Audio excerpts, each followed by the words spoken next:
എല്ലാവർക്കും നമസ്കാരം. ഞാൻ സനോജ്. ഇന്ന് ഞാൻ പോകുന്ന ഒരു സാറിൻ്റെ അടുത്താണ്. സാറെന്ന് പറഞ്ഞാൽ ഒരു ഒന്നൊന്നര സാറാണ് കേട്ടോ. കാരണം വെച്ച് കഴിഞ്ഞാൽ നീന്തൽ പരിശീലനം അങ്ങനെ പല പല മേഖലകളിൽ വർക്ക് ചെയ്യുന്ന അല്ലെങ്കിൽ സേവനം അനുഷ്ഠിക്കുന്ന ഒരു വ്യക്തിയാണ്. അപ്പം നമ്മുടെ ഈ സ്ഥലങ്ങളിൽ വരാനായിട്ട് ഇടവന്നു. കണ്ണൂർ ജില്ലയിൽ തന്നെയാണ് സാറുള്ളത്. അപ്പോൾ കൂടുതൽ വിശേഷങ്ങൾ നമ്മൾ അവിടെ പോയിട്ടാണ് അറിയുന്നത്.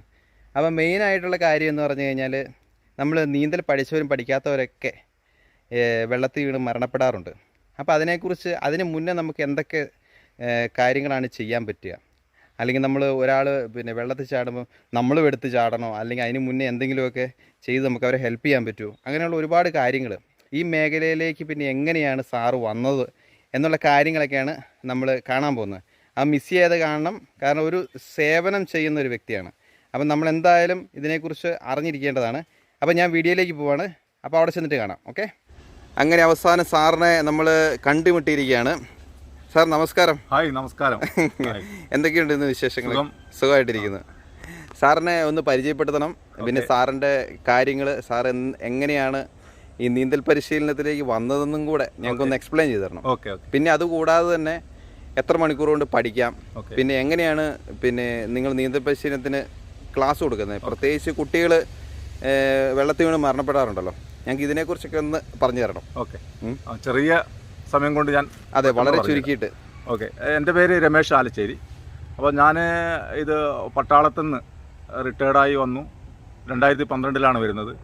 അത് 2013 തൊട്ട് ഞാൻ ഈ നീന്തൽ പരിശീലനം തുടങ്ങിക്കൊണ്ടിരിക്കുകയാണ്. അത് കാരണം എൻ്റെ നാട്ട് കണ്ണൂർ ആലച്ചേരിയിലാണ്. ഈ ഒരു ചെറിയ ഗ്രാമമാണ്. ഗ്രാമത്തിൽ ചെറിയ പുഴ, നമ്മുടെ നാട്ടിലെ പുഴയാണെന്ന് പറയാം. കൃഷി ആവശ്യത്തിനായിട്ട് നാട്ടിൽ തടയണ കെട്ടി, പുഴയിൽ തടയണ കെട്ടി.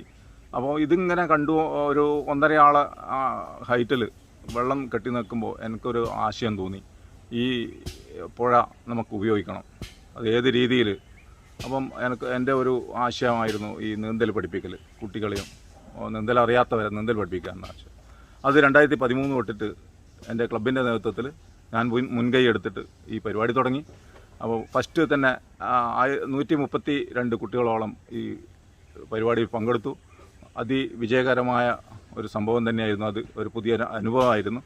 അതിന് അങ്ങോട്ട് ഈ കഴിഞ്ഞ മാസം വരെ ഈ പരിപാടി എല്ലാ വർഷവും ഏകദേശം 2000-ഓളം കുട്ടികളെ പഠിപ്പിച്ചു കഴിഞ്ഞു. അത് വലിയൊരു അനുഭവം തന്നെയാണ്, ഒരു നേട്ടം തന്നെയാണ്. ഒരു കുട്ടി നീന്തൽ പഠിക്കുക എന്ന് പറഞ്ഞാൽ ഒരു ജീവൻ രക്ഷിക്കുക എന്നാണ് നമ്മൾ കരുതുന്നതല്ലേ. അത് അതിൻ്റെ ഇമ്പോർട്ടൻ്റ് ആർക്കും അറിയില്ല. അപ്പോൾ അത് ഈ കുട്ടികളിലും ജനങ്ങളിലും രക്ഷിതാക്കളിലേക്ക് എത്തിക്കുക. ഇന്നത്തെ മുങ്ങിമരണം നമ്മുടെ വിനോദസഞ്ചാരങ്ങളിലേക്കും പിന്നെ കുട്ടികൾ കൂടി നീന്താൻ അറിയാത്തവരും അറിയുന്നവരുമായിട്ട് കുളങ്ങളിലും പുഴകളിലും ആറുകളിലും കുളിക്കാൻ പോകുമ്പോൾ മുങ്ങി മരിക്കുക. ഇത് ഒരു നമ്മുടെ കേരളത്തിനെ സംബന്ധിച്ചിടത്തോളം 1500-ഓളം ഒരു വർഷത്തിൽ മുങ്ങിമരണം, ഒരു വർഷത്തിൽ 1500-ഓളം ഉണ്ടല്ലേ മുങ്ങിമരണം സംഭവിക്കുന്നുണ്ട്. ഇപ്പോൾ സാറ് നമ്മൾ ഒരാൾ ഒരു കുട്ടി ഇപ്പം നീന്തൽ അറിയത്തില്ലെന്ന് വിചാരിച്ചു, ആ മുങ്ങി മരിക്കാൻ പോവുകയാണ്. അപ്പം നമ്മൾ എന്താണ് അതിന് ഫസ്റ്റ് പ്രിക്കോഷൻ എടുക്കുന്നത്? സൈഡിൽ ഇങ്ങനെ കരയ്ക്ക് നിൽക്കുന്ന ആള് എടുത്ത് ചാടുവാണോ ചെയ്യേണ്ടത്? അറിയാത്ത കുട്ടിയായിരിക്കും മുങ്ങി മരിക്കാൻ പോകുന്നത്. ഓക്കെ. അപ്പോൾ അത് നമ്മൾ നീന്തൽ അറിയുന്നവരാണെങ്കിൽ അതിനെ വളരെ ശ്രദ്ധയോടുകൂടി രക്ഷിക്കാൻ ശ്രമിക്കണം. അത് അല്ലാതെ വേറെ ഒന്നും നമുക്കും നീന്തൽ അറിയില്ലെങ്കിൽ നമ്മൾ എടുത്തു ചാടാൻ പാടില്ല. അപ്പോൾ അതിന് വേണ്ടത് മരക്കമ്പുകളോ അല്ലെങ്കിൽ ട്യൂബുകൾ, ടയറുകൾ, ഓലമടലുകൾ, ഷാളുകൾ, നമ്മളെ ഈവൻ ഷർട്ട് അവർക്ക് കൊടുത്ത് എങ്ങനെയെങ്കിലും രക്ഷപ്പെടുത്താൻ ശ്രമിക്കുക. അത് പോസിബിൾ അല്ല, എന്നാലും അങ്ങനെയാണ് ശ്രമിക്കേണ്ടത്. പിന്നെ ഒച്ചയിട്ട് കരയുക, ആരെങ്കിലും ആൾക്കാരെ കൂട്ടുക.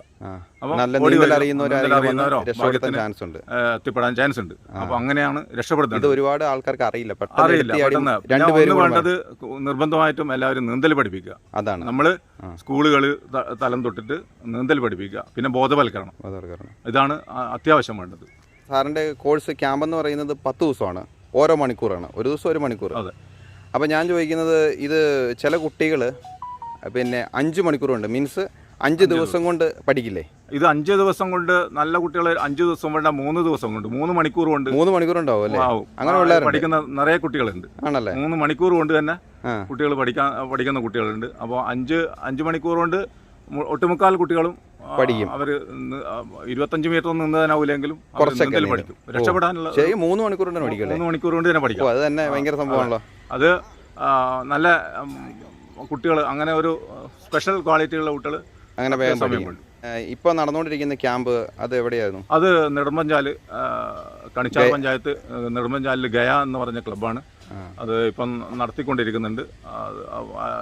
250ഓളം കുട്ടികൾ അവിടെ പങ്കെടുത്തു കഴിഞ്ഞു. അപ്പം അവർ എത്ര പേർക്ക് ഇപ്പം കിട്ടിയിട്ടുണ്ട്? 25 മീറ്റർ അല്ലേ? 25 മീറ്റർ അവർ എല്ലാവരും തന്നെ ഓൾമോസ്റ്റ് നീന്തി ടെസ്റ്റ് നടത്തി അതിവിജയകരമായി സംഭവം പൂർത്തിയായിക്കൊണ്ടിരിക്കുകയാണ്. സാർ, ഇത് നടത്തിക്കൊണ്ടിരുന്ന സമയത്ത് ആദ്യ കാലഘട്ടങ്ങളിൽ പിന്നെ ഒരുപാട് പേര് എതിർപ്പ് കൊണ്ടും വരും, ഒരുപാട് പേര് അന്ന് വലിയ സപ്പോർട്ട് കുറവായിരിക്കുമല്ലോ. അപ്പോൾ അന്ന് നമ്മൾ പിന്നെ എങ്ങനെയാണ് ഒന്നാമത് ഈ കുട്ടികളെ വെറുതെയാണ് കൈയും വീശിയൊക്കെയാണ് വരുന്നത്. അപ്പോൾ നമ്മൾ തീർത്തും എങ്ങനെയാണ് സൗജന്യമായിരുന്നു അന്ന്?